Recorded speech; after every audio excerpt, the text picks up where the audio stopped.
जय हिंद दोस्तों, त्रिशक्ति defence classes में आपका स्वागत है।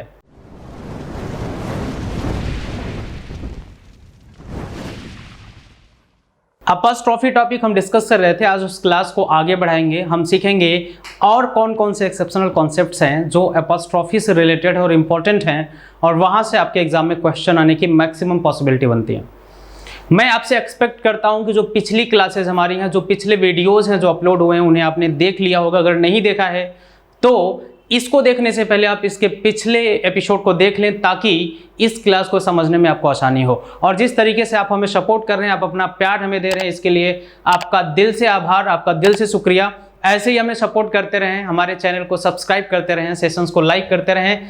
आप क्या एक्सपीरियंस किया आपने वीडियो को देखकर, उसे कमेंट बॉक्स में बताइए। हमें सपोर्ट करते रहिए ताकि हम और ज़्यादा एनर्जी और ज़्यादा एंथुसियाज्म के साथ काम कर सकें। आइए देखते हैं कि अपॉस्ट्रोफी से रिलेटेड और कौन से इंपॉर्टेंट रूल्स हैं जिनकी स्टडी हमें करनी है, जो आपके एग्जाम में फ्रिक्वेंटली पूछे जाते हैं। ठीक है, पिछली क्लास में हमने समझ लिया था। सबसे पहला रूल की मैं अगर थोड़ा सा रिवीजन कर दूं, सबसे पहला रूल हमने जो पढ़ा था अपॉस्ट्रोफी से रिलेटेड, वो ये था कि जो नॉन लिविंग थिंग्स होते हैं उनके साथ अपॉस्ट्रोफी का यूज नहीं किया जाता है, और जो लिविंग बीइंग होते हैं यानी कि जो सजीव होते हैं उनके साथ अपॉस्ट्रोफी का यूज करते हैं। इस पर बेस्ड हमने ढेर सारे कॉन्सेप्ट को समझा था। आज उसी को आगे बढ़ाते हैं और समझते हैं कि ऐसे कौन कौन से केसेस होते हैं जो लिविंग बीइंग नहीं भी होते हैं, फिर भी उनके साथ अपॉस्ट्रोफी का यूज किया जाता है। देखिए, सबसे पहले हम समझ लेते हैं कि कोई भी सेलेस्टियल बॉडी अगर होता है, कोई भी सेलेस्टियल बॉडी, सेलेस्टियल बॉडी का मतलब आकाशीय पिंड, कोई भी सेलेस्टियल बॉडी यानी कि आकाशीय पिंड होगा, तो उसके साथ हम अपॉस्ट्रोफी का प्रयोग करेंगे। ठीक है, जैसे अगर बोला जाए सन, अगर बोला जाए मून, अर्थ एटसेट्रा। अब ये सजीव तो नहीं है, ये कोई व्यक्ति तो नहीं है, लेकिन फिर भी हम इनके साथ अपॉस्ट्रोफी का यूज करते हैं। ठीक है, जैसे अगर आप लिखते हो सन्स रेज, सूर्य की किरणें, तो ये बिल्कुल सही है। अगर आप लिखते हो मून्स लाइट,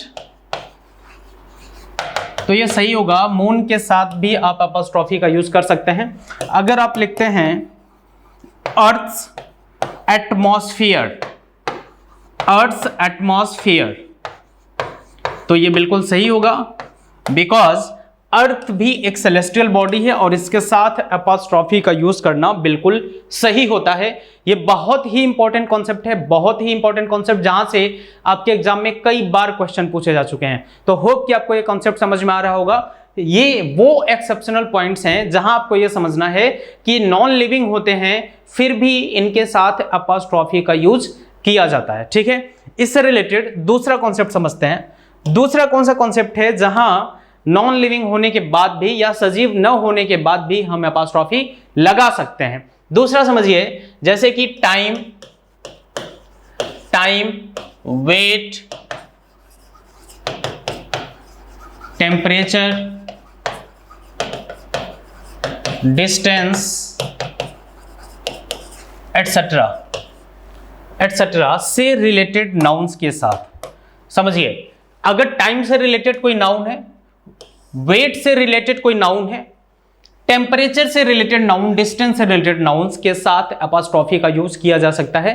कैसे करते हैं देखिए, जैसे अगर बोला जाए, अगर हम लिखें, एक फ्रेज लिखें, on a days leave, on a days leave, एक दिन की छुट्टी पर, अगर ऐसा बोला जाए तो आप देख रहे हैं कि डे क्या है, डे कोई व्यक्ति नहीं है, सजीव नहीं है, लेकिन आप इसके साथ अपॉस्ट्रोफी का यूज कर सकते हैं। यानी कि ये टाइम से रिलेटेड नाउन हो गया, ये टाइम से रिलेटेड नाउन हो गया, इसके साथ अपॉस्ट्रोफी का यूज करना बिल्कुल सही है। ठीक है, अगर बोला जाए on a stone's throw, on a stone's throw, मतलब स्टोन्स थ्रो का मतलब होता है, एक क्या है कि इडियोमेटिक एक्सप्रेशन है। इसका मतलब होता है कि ऐसी दूरी जिसको हम पत्थर फेंक कर कवर कर सकते हैं। इसका मतलब क्या है कि वो बहुत ही शॉर्ट डिस्टेंस है, बहुत ही कम दूरी है, वहां तक हम पत्थर फेंक सकते हैं। प्रैक्टिकली सोचकर देखिए कि ऐसी डिस्टेंस जहां तक हम पत्थर फेंक सकते हैं वो डिस्टेंस हमसे कितना दूर होगा, बहुत नजदीक होगा, ठीक है। तो ऑन अ स्टोन्स थ्रो का मतलब होता है अ वेरी शॉर्ट डिस्टेंस, एक बहुत ही छोटी दूरी, ठीक है। तो आप देख रहे हैं ये स्टोन की स्पेलिंग करेक्ट कर लेंगे, ऑन ए स्टोन्स थ्रो, यहां भी अपॉस्ट्रोफी का यूज करना बिल्कुल सही है और ये सही माना जाएगा। जैसे बोला जाए अ किलोज वेट, अ किलोज वेट, अ किलोज वेट, 1 किलो का भार। तो आप देख रहे हैं वेट से रिलेटेड नाउन है, इसके साथ भी अपॉस्ट्रोफी का यूज करना बिल्कुल सही है, ये गलत नहीं है। आप देख रहे हैं कि ये नॉन लिविंग है, ये लिविंग बीइंग नहीं है, ये सजीव नहीं है, फिर भी हम इसके साथ अपॉस्ट्रोफी का यूज कर रहे हैं। होप कि आपको समझ में आ गया होगा। इससे रिलेटेड अगला कॉन्सेप्ट क्या है उसको जरा समझते हैं। अगला कॉन्सेप्ट ये है, अगला कॉन्सेप्ट क्या है, कोई भी डिग्निफाइड ऑब्जेक्ट है, अगर कुछ डिग्निफाइड ऑब्जेक्ट्स हैं, है ना, डिग्निफाइड का मतलब क्या, सम्मानजनक, सम्मानजनक, सम्मान सूचक, ठीक है। मतलब जो डिग्निफाइड हैं, जिसको आप नकार नहीं सकते, जिसको आपको मानना होता है, जिसको बड़ी रेस्पेक्ट मिली होती है, उसके साथ अपॉस्ट्रोफी का यूज किया जा सकता है। लाइक अगर हम एग्जांपल के थ्रू समझें तो आप कर सकते हैं अ ड्यूटीज कॉल,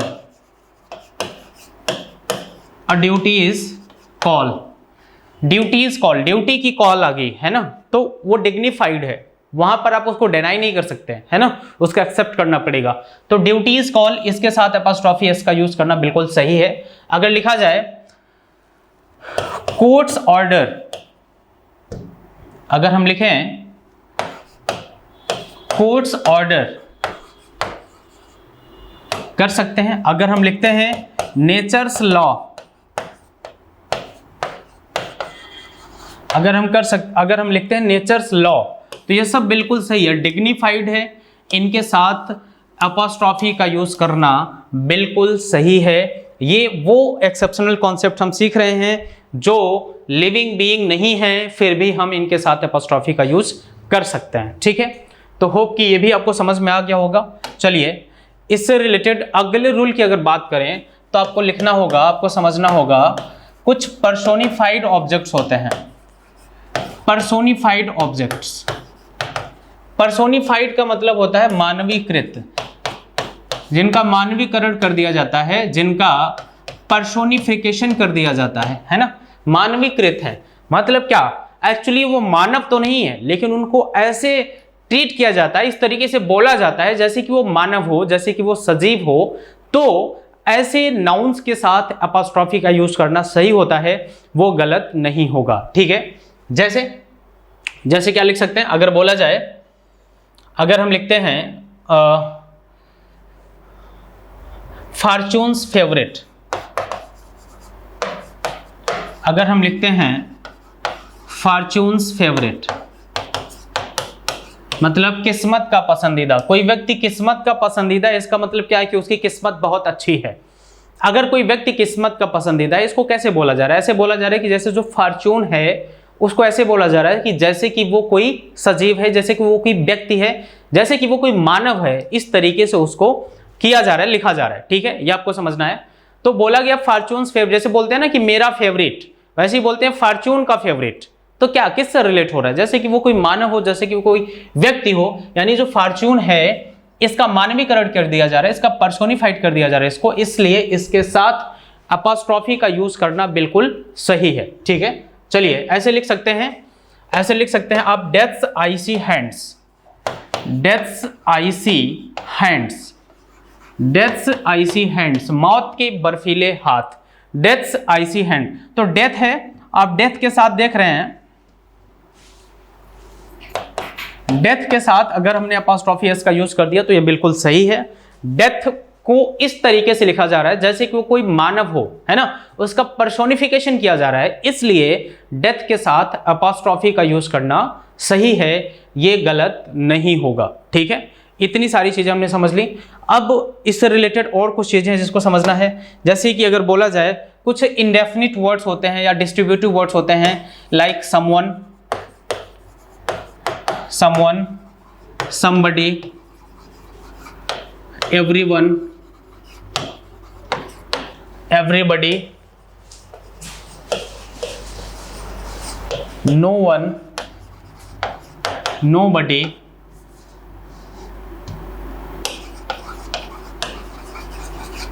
एटसेट्रा। इनके साथ अपोस्ट्रोफी का यूज करना बिल्कुल सही होता है। ठीक है, अगर बोला जाए, अगर हम एक सेंटेंस लिखें, good health and pure water is, good health and pure water is everyone's right. Good health and pure water is everyone's right. अच्छा स्वास्थ्य और शुद्ध पानी हर किसी का अधिकार है। Good health and pure water is everyone's right. तो आप देख रहे हैं कि एवरीवन के साथ अपोस्ट्रोफी एस का यूज किया गया है, जो कि बिल्कुल सही है, ये कहीं से भी गलत नहीं है। ये सब ऐसे कॉन्सेप्ट्स हैं जहां से एग्जाम में क्वेश्चन फ्रीक्वेंटली पूछे जा रहे हैं। ठीक है, एक और सेंटेंस अगर लिखते हैं, एक और अगर सेंटेंस हम लिखें,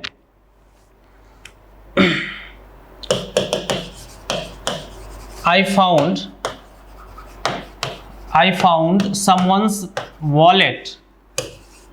I found someone's wallet on the way. I found someone's wallet on the way. मुझे रास्ते में किसी का वॉलेट मिला, किसी का पर्स मिला। तो आप देख रहे हैं कि someone के साथ अपोस्ट्रोफी का यूज किया गया है। ये बिल्कुल सही है, ये कहीं से भी गलत नहीं है। लेकिन इसका भी एक्सेप्शन है, इसका भी क्या है, एक्सेप्शन है। इसका भी एक एक्सेप्शन है और इससे ज्यादा वो इंपॉर्टेंट है। इसका एक्सेप्शन क्या है कि यदि इन शब्दों के साथ एल्ज का प्रयोग किया गया हो, यदि इन शब्दों के साथ एल्ज का प्रयोग किया गया हो, एल्ज का प्रयोग किया गया हो, यदि इन शब्दों के साथ एल्ज का प्रयोग किया गया हो, तो apostrophe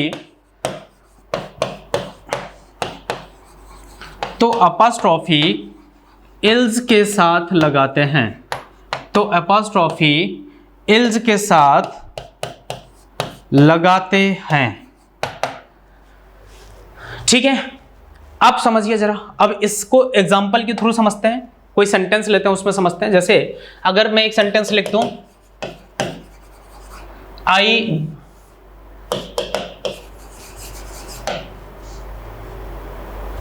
I left my luggage at the platform.